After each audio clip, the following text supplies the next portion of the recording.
Hi everyone, I'm Andrea Rokira and I have been part of a fantastic work team together with Jacob Olson and Barbara Williams. In this video we're going to present the final result of our joint efforts, together with some details about the challenges we coped with and the ideas we had along the way.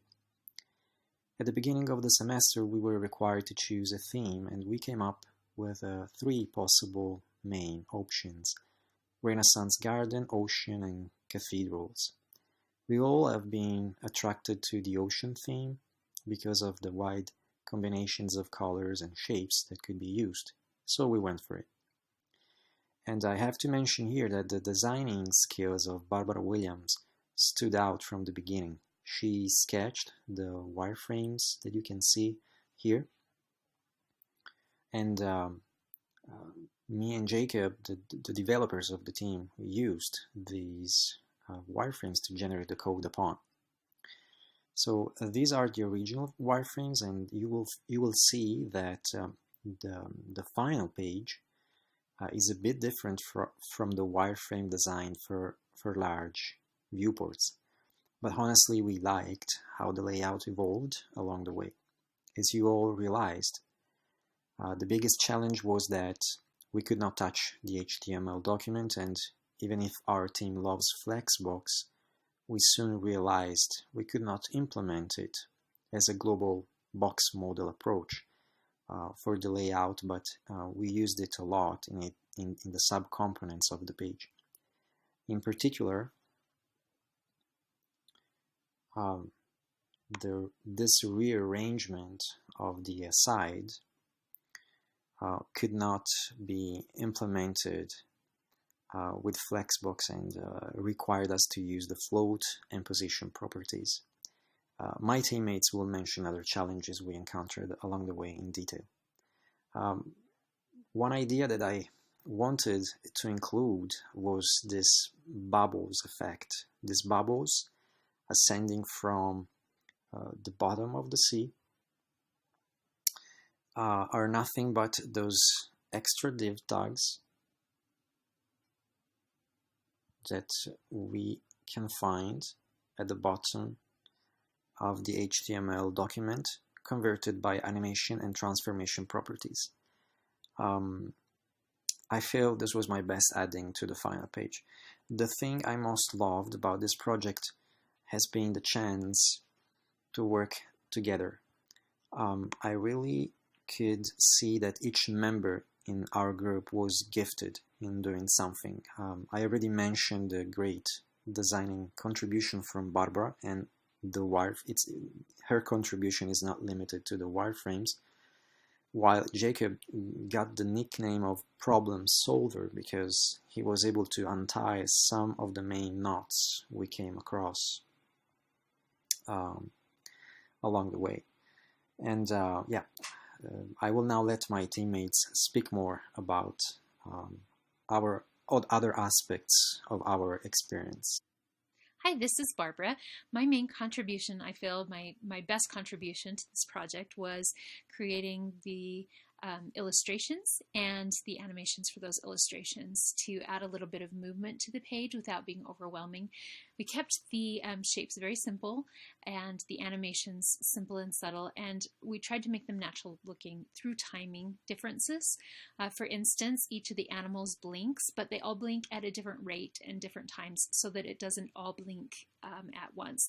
We wanted the page to have movement, but not to feel like you're on the Vegas Strip with flashing lights everywhere. So the lighthouse was one of my favorites. You can see the flag. I used skew to make the flag look like it's bouncing a little bit in the wind and fluttering.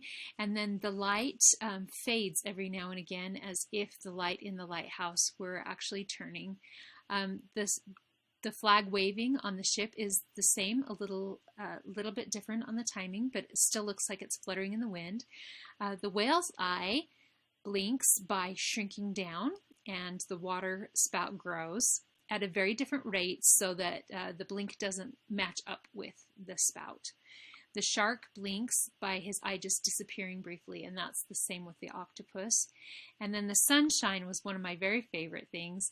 It radiates with each of the layers radiates at a different rate so that it just feels like it's shining and warm. And this was really fun. It was great working with Andrea and Jacob. Both of them were fantastic to work with. Andrea has really helped us be cohesive as a team and was encouraging and very positive and brought out the best in all of us, I felt like. And Jacob was a lifesaver when it came to taking these things that I kind of figured out in CodePen and making them really work on the page, as well as some of the other little technical things that we ran into. Overall, it was a fantastic experience. I was really excited that it turned out as well as it did. Hey, this is Jacob. So my contribution, the most crucial contribution that I made was figuring out how to implement Barbara's fantastic SVG animations. There's a lot of trial and error, a lot of research to get it to work, but eventually I was able to figure out how to use inline SVG styles. So with the restriction with the ZenGarden, we can't modify the HTML. Normally you would just paste your SVG code into the HTML and then have your CSS and it would work. But we can't do that for the project, so putting the CSS animations right into the SVG data, we're able to then copy everything in the SVG tags and put it into a data URI, something that I had no knowledge about before.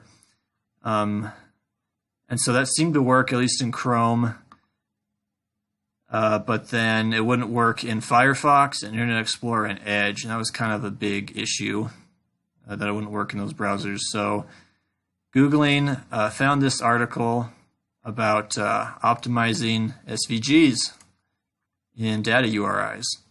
So this was the code that I was using, just a selector with a background property. The URL, we had this data syntax here, and then our SVG code would go there. So like I said, that worked in Chrome. This article describes how it won't work in Internet Explorer and some of the things you got to do to fix that. Part of it was removing this UTF-8 bit. The other part was that you had to run your SVG code through a URL encoder. So Googling, I found a URL encoder specifically for encoding SVG data, which was really handy. Pasted the code in this first box. The SVG data was encoded in this one. And this one includes that same data, but with the CSS ready. Just copy and paste. So this made it really simple to do that. So now that I know how to do it, it's not that complicated, but this took several hours of research and testing to get working. And of course, it was on Saturday, and it just kept dragging on and on, but I was grateful I was able to figure it out because these animations were really crucial to our theme. So I'm glad I was able to make that contribution to our project. Working with Andrew and Barbara was really great. Fantastic team members. Glad I was able to work with them. And I'm happy with the result we were able to produce for this project.